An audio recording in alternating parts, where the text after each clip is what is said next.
Hello friends, and welcome to another Star Wars Galaxy of Heroes video. This is Thaddeus from Going Nerdy, and today I am presenting you with the ship aspect of the latest addition to the game, which is Territory Wars. Now, what I'm going to be talking about is one, just general strategy, two, answering a few questions that you may have about the event, and three, providing you some tools that you will be able to use to better understand ships, to better prepare for your offense and defense attacks, for the offense and defense of this event. Now, with that, let's go ahead and jump right into everything that we know currently about ship battles in Star Wars Galaxy of Heroes in this new territory war. Now, there are only two territories where you will be able to place your ships, defend with your ships, and attack your opponent with your ships, attack their ships with your ships, right? And the first one is this far right corner of the map. That is your main hangar, your main base, and it is worth quite a few points. Now, the second territory is here over here to the side. And one thing that you should know about this there are three things that you should know about this when setting up your offense and defensive teams. Resistance and first order teams, just like the ground components, will get bonuses, will get additional values, will get additional rewards for just being resistance and first order. So keep that in mind. And if you're debating on which teams or which ships to farm those. So they're going to be a little harder to farm because you have stuff like the Millennium Falcon, Poe Dameron ships, not super difficult to farm. A lot of the TIE Fighter pilot for the First Order isn't super difficult to farm. His ship, but his characters are not the easiest. But with that, there's a lot of benefit to farming First Order and Resistance ships, as well as the First Order and Resistance characters. They are very potent and very powerful. Now, the second thing that you need to remember when it comes to ships is your ships are more powerful the more powerful the pilots become. So if you have a Gear 12 character who's fully maxed out, fully zated, and with great mods, the ship that they are piloting is going to be that much better for it. Now, you could have a Gear or a Star 4 ship who's not got a ton of abilities really built out, but if you have a character who pilots it who is fully geared out, that is going to make a much bigger difference. Now, on the opposite side, if you have a Gear or Star 7 ship with a character who is not fully maxed out or fully geared out, then you're going to struggle to use that ship to its fullest potential. Keep that in mind. Now, the other thing that you need to remember is that damage is persistent, meaning whatever damage one player leaves when they have attacked, that damage is going to stay for the next player to attack. Now, there are a total of 32 ships in the game at this post.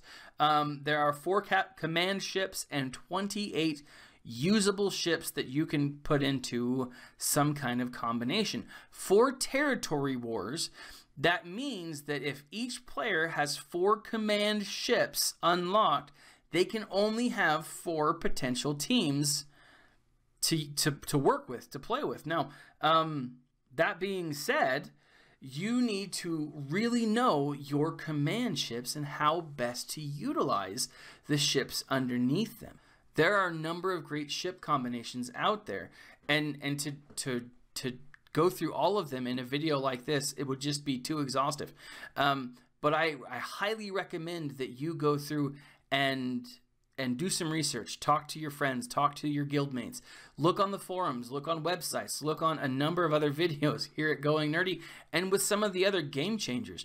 They have got some great videos out there that talk about how best to use your ships. Now, you probably have a ship combination that you use that is effective. What I would do is I would go through and I would make sure that it is the most effective that you can possibly get it, because that's going to be one of your main fleets, and I'll talk about what to do with that here in a minute. But it's important to remember how the actual territories are going to be set up for this. You will get 20 banners or 20 reward points for every fleet or for every defensive team that you set up in ships. Your opponent will get 10 offensive banners every time they take over that territory, every time they defeat your fleet or a team under your defensive setup. And they will get, for this hangar fortification section, they will get 700 banners for taking over the entire one. That means just defeating every single one. So your goal as a defense is to make sure they don't take over the entire squad, right? Now they can defeat every single one of the ships set up, but they're going to lose an additional, they're going to lose out on an additional 700 banners if they're not able to take over the territory completely. Now that should always be your goal. Always set up a team, always set up a defensive game with the intention that they are not to take over the full territory, right? Because if they don't take over the full territory, but you take over their full territory, it's just a matter of numbers, right? It's just a matter of who can do the most and who could get the most. And I think that's the way that I want to play it. That's how I'm encouraging my guild to play it, and other guilds to play it as well. Now, there are 2 crew members, there are 2 capital ships that I think personally are your most likeliest to survive a defensive onslaught, and that is the Executrix and the Endurance. Now, the reason I say that is because they both have abilities that increase the survivability of your ships. Now, one thing that I like about it, now Tarkin can be used both offensively and defensively depending on where he is for you. I like him as a defense because of Imperial Assault. Now this is the one, we've all probably seen it. It's where all the ships go over and just bombard your, a crew, your opponent, or they're bombarding you. I like that as a defensive maneuver, although it's very effective as an offensive maneuver. It does 24,000 damage, 22 to 24,000 damage. It's a very solid ability, but if it's used at the right time, what it can do is it can increase the length at which your team can survive. Now, Victory at All Costs, his crew ability, all allies deal 15% more damage for each debuffed enemy. This bonus is doubled for Empire allies. Resists reinforcement bonus. Reinforcements gain retribution for 3 turns. So here's the thing. As you're calling in ships to take places of other ships, you get retribution for 3 turns. And I think that is very vital as a defensive tool. Now, the reason I think that is because you can't trust the AI to act normally, right? It's going to be the best that it possibly can, but it's going to make mistakes. And the reason I think that this is beneficial is because these are 2 very foolproof tools that can help you survive, right? You have to take into account AI because you are not going to be using this team. You set it and forget it. And because you do that, you have to trust that these groups, so these ships, can survive an onslaught. Now, with that, we have the Endurance. And one of the reasons why I like the Endurance is his crew ability. Mace Windu's crew ability is called Convergence, and each ally gains damage, immunity, and offense up for 1 turn. And that is very crucial. By the time this ability triggers, it's very important, because it is the difference between surviving, and losing those points, losing that territory. I think that this is a very good tool, especially since a lot of the Republic ships, they do target lock and are very viable with this type of crew.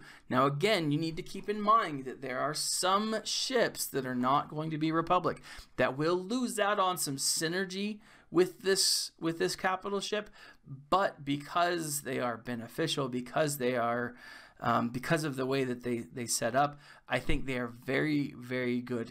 So those are the 2 ships that I think should be set on defense. They are the 2 ships that I will be setting on defense. Now, my 2 offensive ships are going to be the Chimera and the Home One. Now, the Chimera is Grand Admiral Thrawn's ship. It is the ship that I actually like the most, and since I have Thrawn at gear 12, he doesn't have a Zeta, but he is at gear 12. He is going to be very, very powerful. And it is the ship that I use that keeps me hovering around, I don't know, like 20 to 30 in the fleet arena when I only do 1 or 2 fleet battles a day, you know? And so it is a very potent ship. Now, the reason I like this is because it has strategic dominance, which is the insta-kill for this ability. I also like the Phylon 07 Tractor Beam, deals special damage to all enemies and remove turn meter. Then Art of War, all allies recover 20% health and gain a buff for 2 turns, attack or offense. Support, you know, it goes through and, you know, buffs based on what their role is, what the ship role is in the game. Then you also have his basic, just calculated strike. Target ally is called to assist with a 35% offense. Now, I like that especially when I have a character like Darth Vader, who his basic throws on target lock. And I really like that. I really like that as an offensive weapon. I like it as an offensive tool. Not to mention his fierce loyalty, which all allies have critical damage, double on Empire allies, and plus 15 critical chance when an attacking enemy is defeated. All allies gain 5% turn meter stacking until the end of the battle. Now, this is a really powerful ship. This is a really great ship. A lot of people have referred to it as OP. I mean, it is and it isn't. I mean, Thrawn is a very powerful character, and so I've beaten many times this ship when I've come up against it with not just a Thrawn ship, but I've beat it with Home 1, I've beat it with the Endurance, I've beat it with the Executrix. So I mean, it's capable to be defeated for sure, but in my mind, it's easier to control offensively than it is defensively. Now, a lot of these abilities are very defensive, and so this can be used as a good defensive ship, but because it is something that I'm very familiar with, and it's something that I'm going to be, I know how to tweak and manipulate its abilities, I'm going to use this offensively. Now, the other one is Home 1, and this is another ship that I really liked. This was the ship that I ran before Thrawn came in the mix. Even at gear level 10, this is a very solid ship. If you have Akbar completely maxed out with abilities, you throw some good mods on him, this is something that can be very potent. Now, it is very assist friendly if you have rebel characters. Now, we do have a lot of rebel ships out there, and that's why I suggest this is as one of your main attacking ships. Now, you can have up to 9 total ships per offensive or defensive setup, right? So keep that in mind as you're building this out. You can throw on as many possible rebel ships under an Akbar lead here, and you're always going to be getting some kind of assistance, right? You may not need all 9. You may not be able to use all 9. As far as reinforcements, you have 5 that are coming in normal, then 3 or 4 that come in afterwards. And so as reinforcements. So I do think that it is a valuable thing to have as many additional things additional ships as you possibly can, and especially with Akbar, you may want to have more and more rebel ships, because rebel ships do get a bonus. Now, one of the things that I like about Akbar is his master plan, which gives turn meter, and it gives people essentially a 100% turn meter once you've used the ability for master plan, and it cools down their abilities instantly. So that's really nice. But those are the 4 capital ships, and that's how I'm personally going to use them. I do think that it is important to be able to have your stronger characters on offense, but a good strategy could very well be having your 2 strongest on defense and having a series of weaker characters on offense. Because damage is persistent, one of the things that you're going to want to remember is timing. Do not have everyone just simply rush your ships into one battle to overspend themselves to use a super awesome ship combination, offensively or defensively, if you're going up against a team that doesn't need that. My thought when it comes to overall strategy, have your weakest characters, have your weakest players send in a row or a series of their weaker tunes first. Then have your mid-range players go and clean up where necessary. Now, if your weaker characters couldn't defeat that initial ship battle, then what you're going to want to do is follow up, go weak, strong, then weak again, strong again, as needed, right? Again, as an offensive player, as an attacker, you're going to want to not only take over to defeat all of the enemy ships, but you're going to want to take over as many territories as possible, because that's where the points come. Defeating ships is not as important as taking over an entire territory. That is the crucial part. There are a few different ways to set this up, because territory wars is not as linear as territory battles is. You can, go around, you can go straight forward, you can do whatever you really need to do to unlock. It's not linear. You don't have to fight in order. So if you can get to the home base first, if you can get to the enemy's base first, you can attack that first, right? So setting up your strongest in that very first ship battle may not necessarily be the best way to approach it. My suggestion is divide your troops. You should have at least a third, if not half, of your overall crew, of your strongest players, be divided on offense and defense. Don't overexert yourself in one area or the other, or you're going to find yourself lacking. Now, obviously, this is the first time we're going to see this, so things may change. What I want to direct you to is this page on the SWGOH.gg. This is the Star Wars Galaxy of Heroes. For those of you who don't use this tool, you need to be using this tool. But if you go to ship stats on the main page, it brings you to this. And what you can do is you can play around with this website and you can really look at the base stats, offensive and defensive stats. You can look at protection and health and speed and power. Now, I do think offense is going to come down to speed, whereas defense is going to come down to protection and synergy amongst your fleet. Now, keep that in mind. Now, how are you going to prepare for your territory war ship battles? Now, are you sitting down with your officers in your guild and chatting it out? Don't just approach this willy-nilly. Go in with the plan. Go in with the strategy. Then, after you've done this, do an after-action report and review the strategy. Was it effective? Did it work? Was it something that will work again? No two territory wars are going to be the same, because you're going to be going up against different teams every single time. But if you can tweak your strategy to where it is as effective as it possibly can be, then you're going to have an advantage. Communicate and attack, guys. This is something that I think everyone can do as a guild, as long as you are open and communicative. Now, you shouldn't be paired with people who are way overpowered than your guild. This should be a very evenly matched event, so keep that in mind.